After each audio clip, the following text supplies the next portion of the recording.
I guess in some respects, this shouldn't come as a great surprise, should it? I mean, there's going to be a lot of banging of the brain on the inside of the skull with a lot of these professional athletes, actually. That's right. For more than 100 years, there's been a knowledge of a particular form of dementia, which they originally called dementia pugilistica, because that's what boxers got. People would be described as being punch drunk.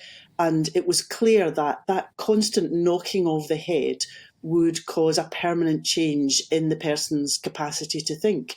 So it's not really a surprise. And even recently in Scotland, there has been some more research from the University of Glasgow, which has indicated the real risks of repeatedly heading the ball. So why haven't lessons been learnt from this? I mean, as you say, we've known about this for a really long time. I mean, all you need to do is look at the 1966 World Cup team. I think it's something like 5 of the players were diagnosed with dementia. It led to the death of 4 of them. Why haven't these lessons been learnt? I mean, this study goes up to 2019, and there are players there who have developed dementia. Yes, it's so interesting. When there started to be a connection in the United States between people who played American football and the brain injuries that were caused by that, leading to dementia and other neurological conditions, there was a massive push against that by the people who had vested interests in the game. And it was really hard to believe, because sport is so good for people to avoid dementia. It was so hard to believe that people playing sport would be at risk. And the thing about football is it is good. It's the constant, repetitive hitting of the brain that mostly professional footballers would do in training, where in the average game you might not get the chance to head the ball terribly often, but when you're practicing, you're doing it hour after hour, week after week. And so the research shows that it's bad. And some changes have been made. For example, there are rules now about children heading the ball.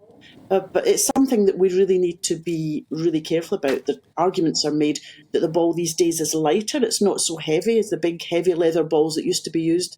But it's still a real risk. And you're right, it's surprising that more people aren't alarmed about the potential of sports-related head injuries, because dementia is so feared by people. You would think they would be more careful.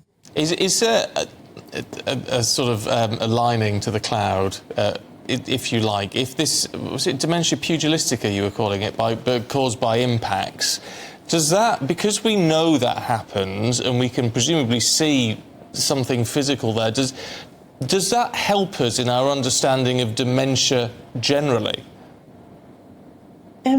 The thing about dementia is it's got a whole lot of different causes. So you can give yourself dementia by abusing alcohol, using too much alcohol over a long period of time. You can give yourself dementia by having head injuries, avoidable head injuries. There are so many things that can cause it, but there are some forms of dementia where we don't really know how to prevent it. There's so many different causes. It's very, very rare, but some people inherit dementia. There's inherited forms.